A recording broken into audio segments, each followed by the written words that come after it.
Give me a speech for that. Okay.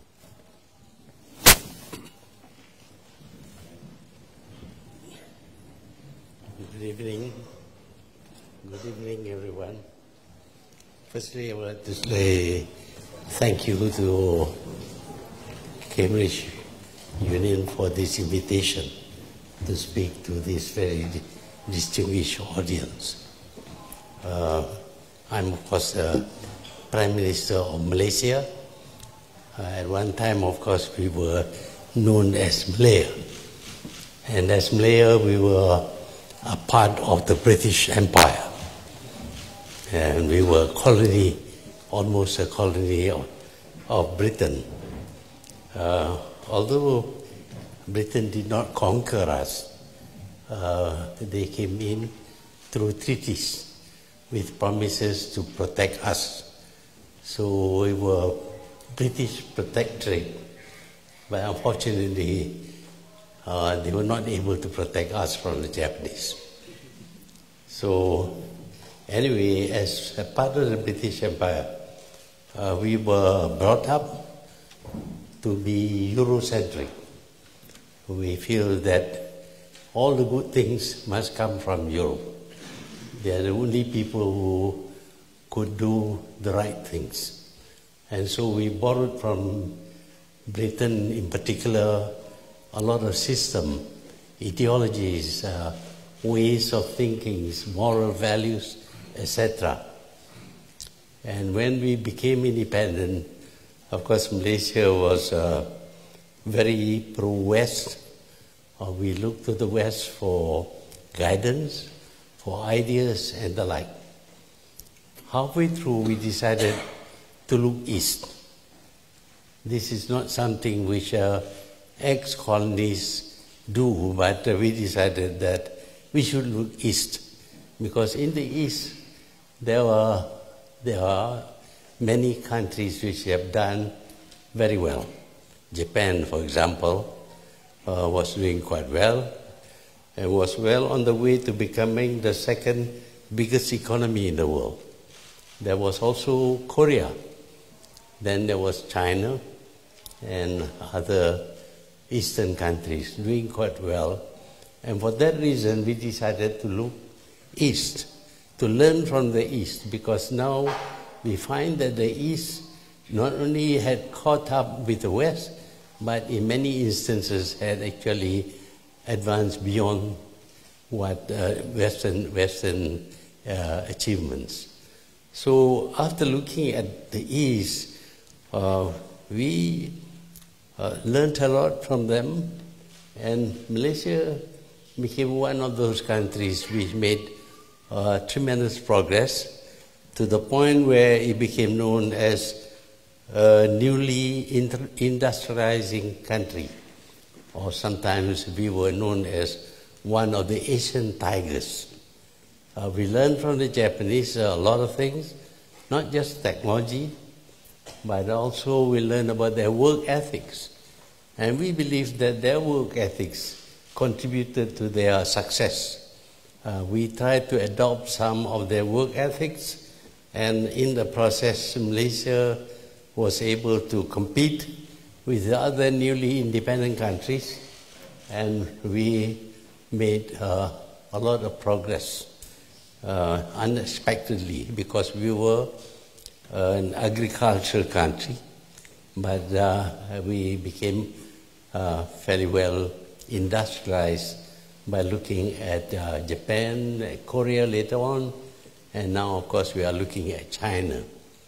Now, we keep on looking at the West, because the West have a lot to teach us. For example, the West taught us that we are not quite democratic.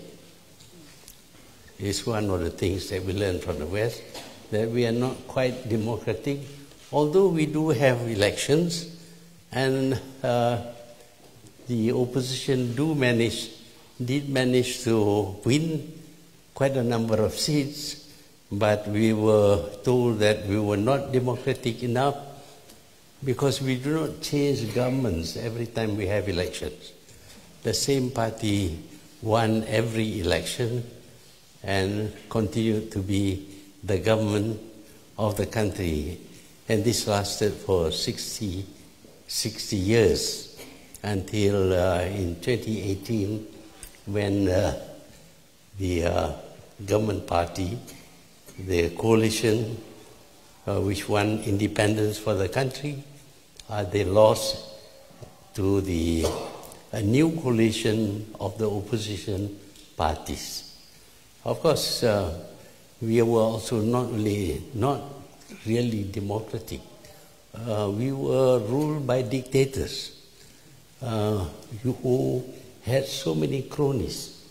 All the people in Malaysia who succeeded in doing well in business in particular, they were the cronies of the government at that time. Again, we learned a lot from this criticism of us. We, of course, had dictators as leaders of the government, and we were quite corrupt, and we were, we ruled without consultation with anybody else. So from the West, we do learn a lot of things from their criticism. But from the East, there was no criticism.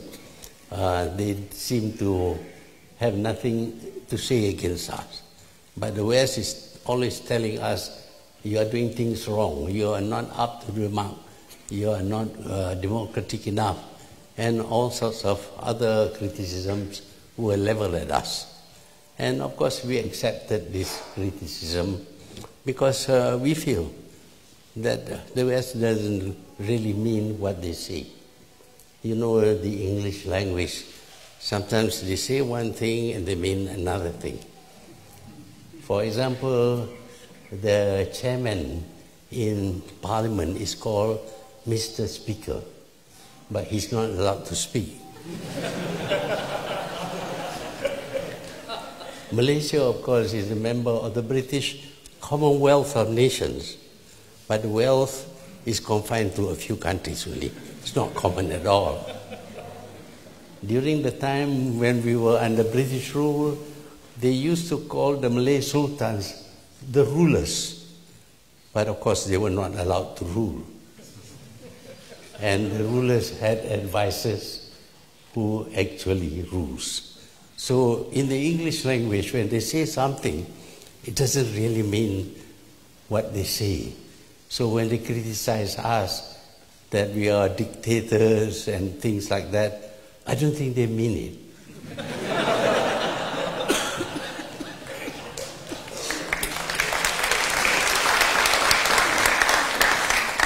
So we didn't mind being criticized. We also felt comfortable with Eastern countries which never criticize us. Then we have the New World Order, which is constantly being changed mostly by the West. The West comes up with a lot of new ideas, and we are told to accept those ideas. For example, they decided that there should be a world without borders. And of course, we never refused or reject the idea. We accepted the idea. Unfortunately, when they said the world without borders, they meant only capital flows. Capital can flow in and out regardless of the borders. But of course, later on, when you have no borders, people also want to cross to other countries. Now, of course, although they still believe in a borderless world, they are putting up walls and barbed wires to keep out people. So the borders have come back for people, but for capital is okay. The capital comes in and out of our country. And at one time we suffered from a currency crisis because money came in large quantities to buy shares in our market, pushing up the value of the shares. And when the shares were valued at a higher enough level, they then dumped the shares, took their profits, and left the country, leaving, of course, the locals who had invested together with the foreign investors, hoping to have a very good increase in the value of the shares, suddenly finding that the shares were practically valueless. But these are things that happen all the time, and Malaysia somehow or other managed to handle these problems, in particular with the currency crisis of 1997-98. We survived that because we were unorthodox people. Just as when people were looking at the West, we decided to look at the East. In the case of the currency crisis, we did something wrongful. What we did was we fixed the exchange rate. Nobody can trade in our currency. And of course, we were told the country would collapse. But instead of collapsing, the country did very well and came out of the crisis. Now, of course, the great minds in the IMF and the World Bank says, well, Malaysia was right in doing that, but it's too late for many other countries. So we see today the world in a mess. The world is in a mess. Everywhere you see a lot of things happening which should not be happening. In Latin America, we have huge numbers of people migrating north to go to America because they see America as a paradise. Unfortunately, Mr. Trump doesn't like the color of their faces, perhaps, and he has erected a wall. But the march still goes on. Even in Europe, you're seeing a lot of Arabs and Africans moving here by the millions. And one country at least put up barbed wire barriers. And the European Union today is not what it is supposed to be.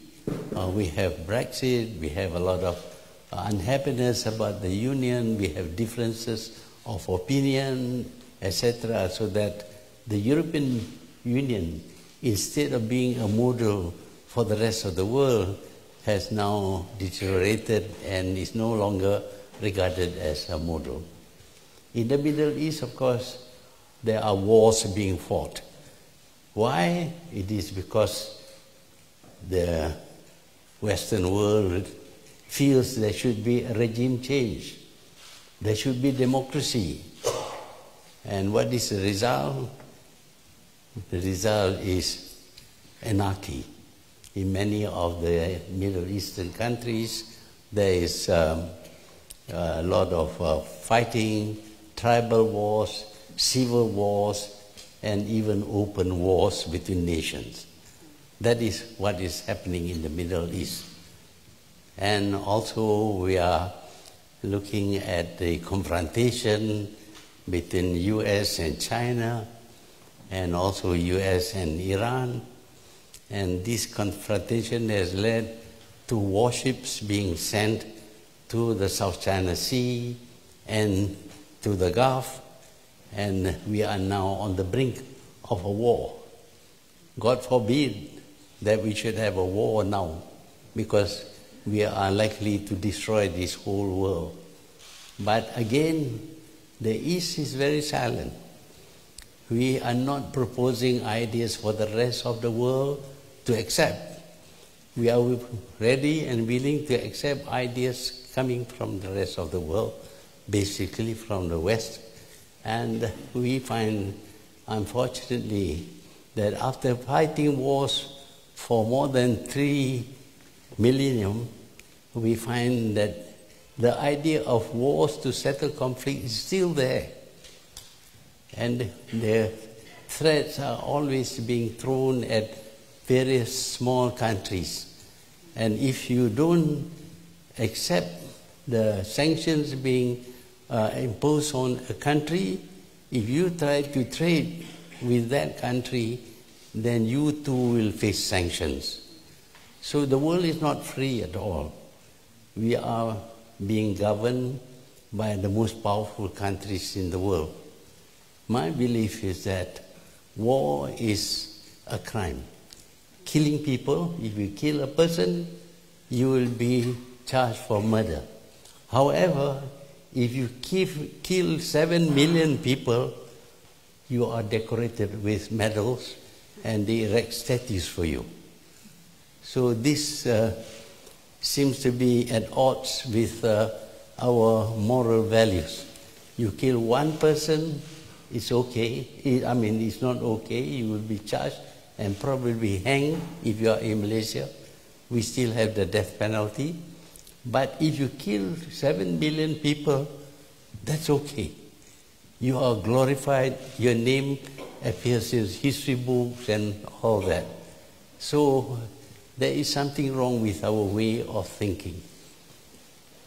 Problems, conflicts between nations should not be settled through killing people. That's what war is all about killing people. I think we should be civilized enough to avoid killing people. My belief is that unless we reject war as a means of settling conflicts and instead replace it with negotiation, arbitration, and resort to a court of law, then I think our civilization will be regressing. My belief is that despite 4 million years of living as civilized people, we are still very primitive. We are still at the level of killing people in order to solve problems. I hope that one day the idea that war is a crime would be accepted by the world. I thank you.